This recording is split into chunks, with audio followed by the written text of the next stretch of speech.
It is Wednesday, December 10th, about 12:30, just after lunch. I'm going to ride some roads that I haven't been on before with this motorcycle. One takes you to the Gray Rock Lake trailhead, which we have driven the Subaru there, but not the last little bit because it's just a little too much for a Subaru. And I may or may not try to ride up that with this. After I go up to Gray Rock Lake, I'm going to go back to WA Bar, and just on the other side of the road, there's a forest road that takes off up there, and it goes two different directions and dead ends, but I just want to see what's up there. Got nice weather for the next, let's see, Wednesday, Thursday, Friday, Saturday, Sunday even. We're going to have temperatures that might make it into the low 60s. And then starting on Monday, we're just going to have a long rainy period, which up in the mountains, I don't know if it'll be cold enough to be a lot of snow, but very well could be. So I'm making the most of this December weather window. I mean, it's unusual for us to have weather this warm and dry to ride this new klx230s on all my favorite roads out here and trying some new ones. I've got over 150 miles on the motorcycle at this point, and with the weather looking like it'll stay good for another 4 or 5 days, I probably will hit that 250 mile mark. At which point, Kawasaki just says ride it moderately, and they don't put these ridiculously low speed limits in each gear on the bike. And this bike is geared low. I'm in 6th gear doing 40 miles an hour or so, and felt like I needed to shift up to higher gear yet, but no, I was already in 6th gear. And with the power this bike's got, I'm sure that's a good thing, because 5th and 6th gear trying to go at highway speed, you're going to need to rev it up as high as you can to get as much power out of this as you can to try to go 55 or 60. Nice thing about it, though, is this bike will be able to do that. It's not going to go 70 out on the highway like the KLX300 could, but I didn't really like going that fast with it on the highway anyhow. If I want to do highway riding, I still have the Tiger 900. So I'm in 6th gear, putting along at 24, 25, going uphill. And going this slow, the slower RPM is not like it's got much power, but it's not lugging, it's holding its own okay. And I can still accelerate, just not fast. I wore my motorcycle backpack today because I have I got a little bit of water in it, which I don't think I'm going to need, but I also have some rain pants in there, which I'm not going to need for rain, but if I get cold, I can put those on. It gives me an extra layer. And the pack itself is one that I bought that has a back protector in it, which I kind of like when I'm riding a bike like this in some sketchy areas. So anybody seen me riding, it looks like they can tell that I've got motorcycle boots on and that I got a helmet on, but a lot of the safety gear that I'm riding is not so that I'm wearing is not so obvious. You know, the knee pads are pretty stout. The hip pads are pretty good too. I've got elbow pads on, and then this back protector backpack. I have some protection if I take a spill. So at this point in my KLX series, and I'm doing lots of rides and getting a lot of videos when I go out, I'm going to stop calling it like part 1, part 2, part 3 intro to the KLX 230. Just going to ride it, talk about the bike some, and as time goes on, it's kind of like the Tiger 900. I really don't talk about that bike very much when I do the rides. It's more just kind of a video log of where I'm going and the scenery and stuff like that. And at some point, this bike will become that way too. The bike, I won't really have much to say about it. Just ride it. And here's my bridge, and my left turn to go towards Gray Rocks Lake is right past the bridge. Then it will be just a little bit further up is the right turn that I'm going to take to just kind of see what the roads up there go to. They don't go through anywhere. They just kind of go from dead end. But with here, you go across the bridge, and then you take a sharp right turn. And I'm looking at this ground, and this ground is icy. So we will see how far I go here. Is it going to stay icy?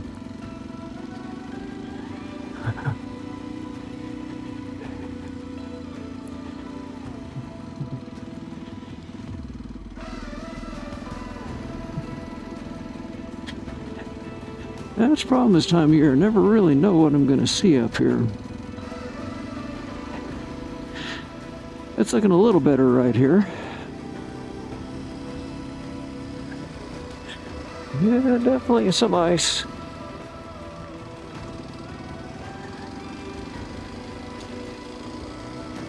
But only in spots. If I get the whole road iced up like I did when I tried to go up to Toad Lake, then I will have to turn around, but let's hope that doesn't happen. Pretty steep road, second gear, 10 miles an hour is doing fine. I've driven my Subaru up this road several times. This is a good Subaru road. And that Subaru would have no trouble at all with icy patches, but this motorcycle would if you're not careful. Been some deadfall through here, which some people have cut up, so thank you folks, whoever's doing that.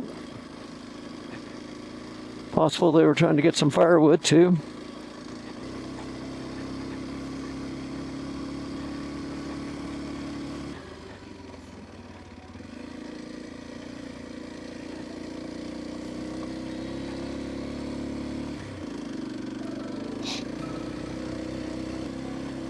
And I've been out here several times. I'm not looking at maps or anything. You just basically stay on the most traveled road and tend to go up, gain an elevation.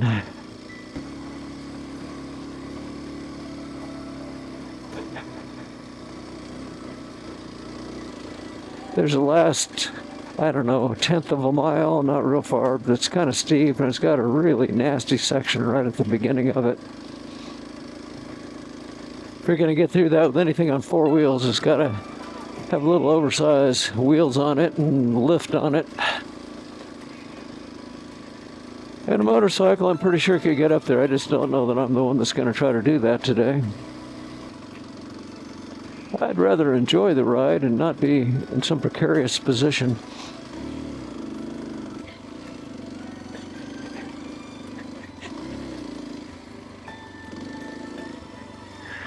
Okay, so this is where we always park. And I'm looking at that spot up there. Could I get this motorcycle through it? I'm sure I could, but do I want to? I'm sure I don't. Man, I could see some paths through that on a motorcycle could be fairly easy, but fight down that impulse. Just don't do it.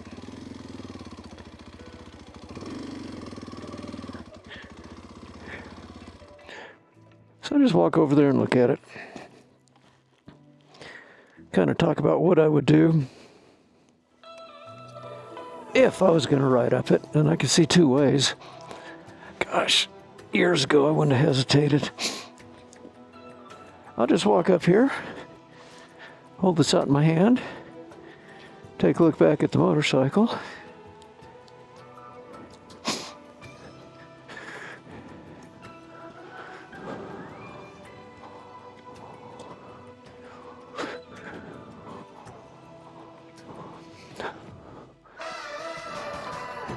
I think actually the easiest way up to this far is on the side I'm on.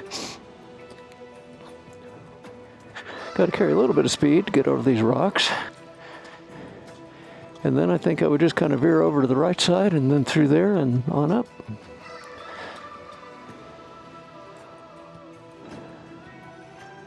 So I haven't really walked very far, but you can see I've come up quite a bit.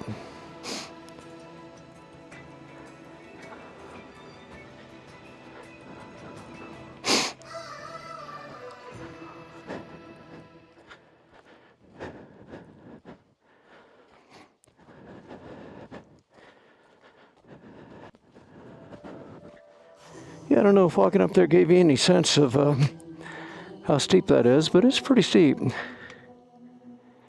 And could I ride up that? Yeah, but I'm not going to. Well, I guess by getting off the bike, I've made it a little easier to finish turning around. I'll just turn it around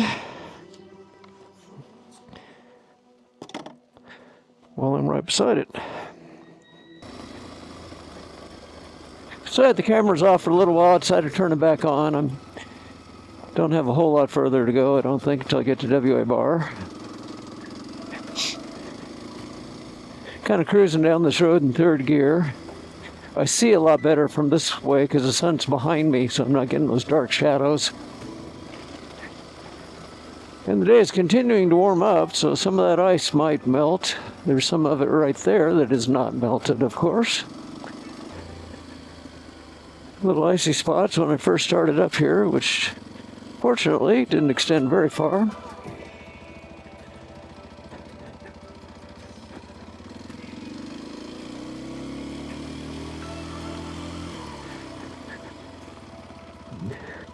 Still, I don't know. Obviously, I've got fairly good traction. Analog brakes didn't kick in. Trying to get them to kick in just there.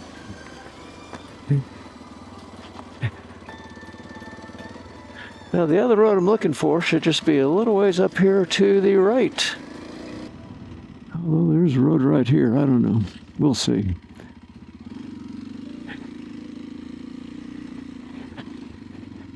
I'll stop though and look at my map. This isn't what I planned, I don't think, but this might be okay. Well, there was another road back there that I could have done, and I still don't know quite how I missed it.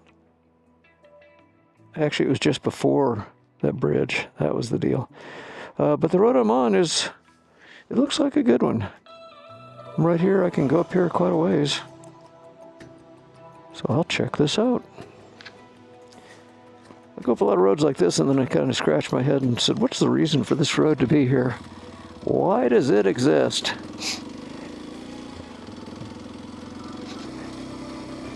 I think there's just a time people like to build roads everywhere out here in the forest. And they did.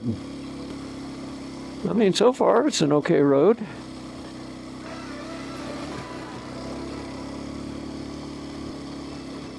I could drive a Subaru up this.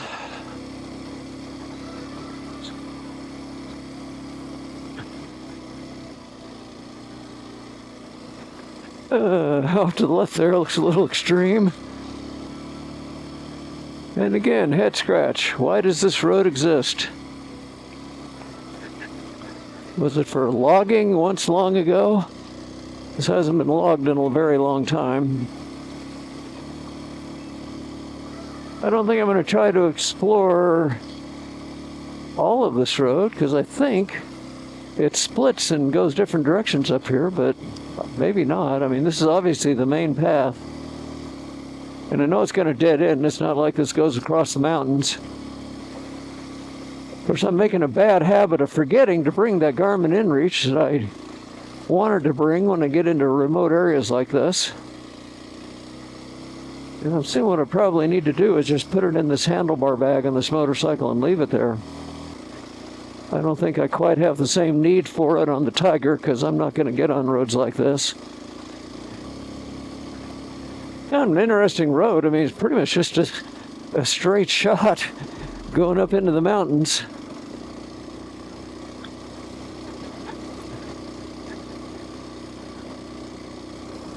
So I'm doing about 20 miles an hour, climbing fairly rapidly. Third gear's got plenty of power for just maintaining speed up this. And there was a bifurcation off to the left, looking a little icy. I'm going to stay on the main one.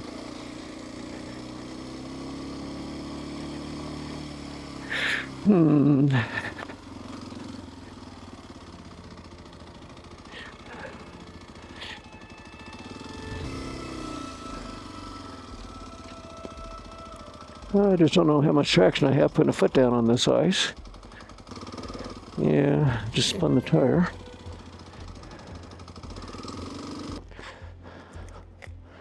Okay, so my boot's kind of part on ice and part not. So I can step off it right here.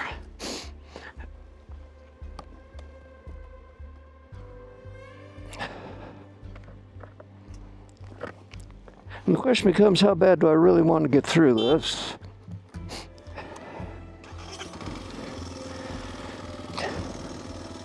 Oh, that's slippery.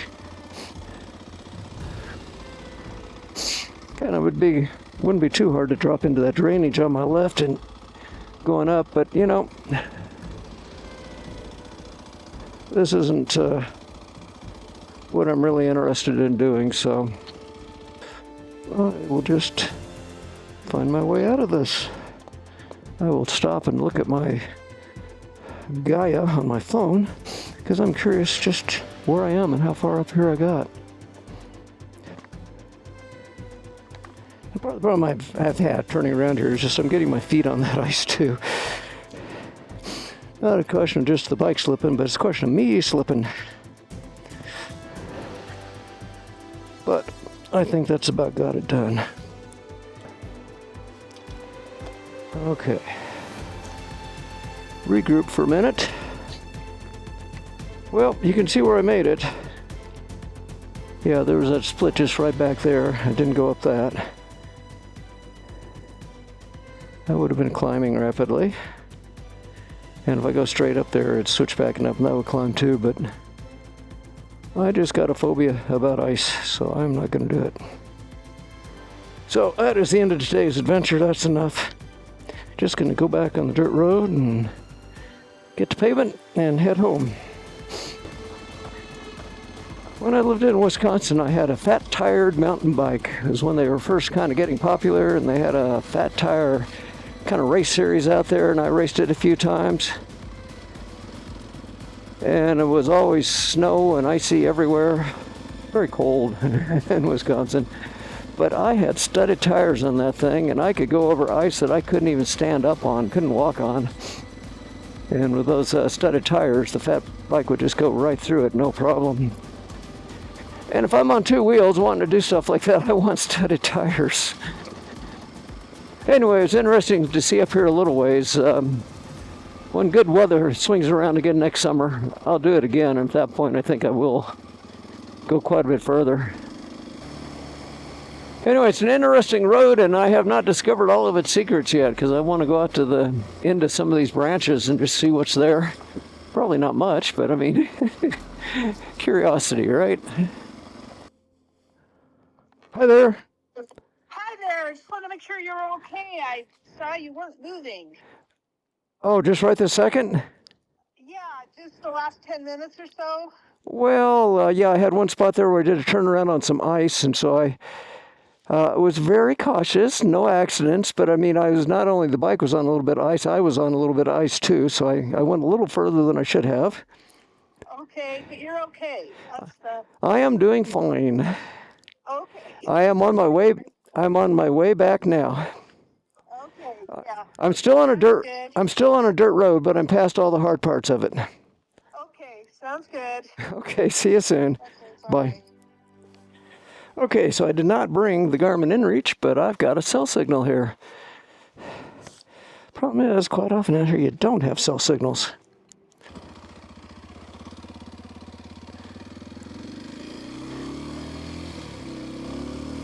Back on pavement, yahoo!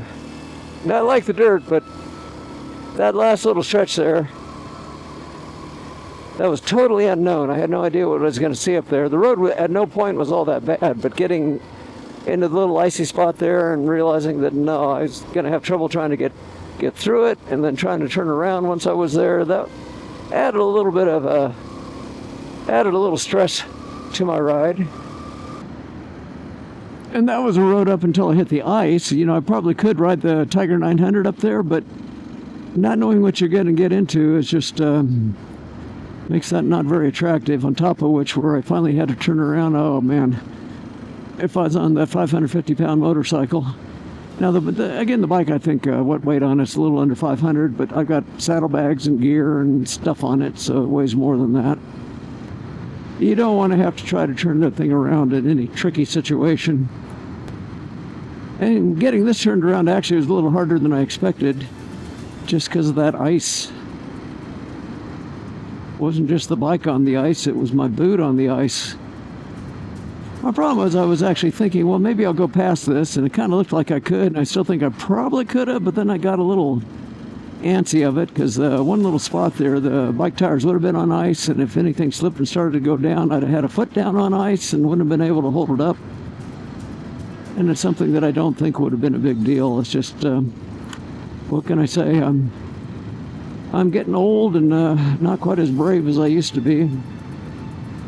With good reason. Well, I know at this stage on the KLX300, I'd have that over on its side probably 5 or 6 times in various tip overs, and not once on this, aside from deliberately laying it down once for just a test, and then in my garage working on that skid plate. No tip overs. I'd like to keep it that way. So you want me to go by? Hey.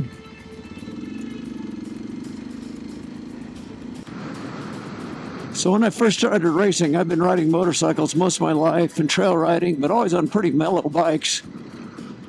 And when I was going to race, I thought, well, hey, I'm a really good rider. I want something that's really fire-breathing. I want to win these races. So I got myself, at that time, the KTM 380 EXC, and that thing put out 50 horsepower. It was hard to get it really tuned right. The throttle was really twitchy on it. Suspension was too firm, and again, I was just starting, and I really didn't understand engine and suspension tuning very well. And I rode it for about a year, raced it a few times, and then I just finally told Joline, you know, I got to sell this bike and buy something else. This bike is going to kill me. And it darn near did.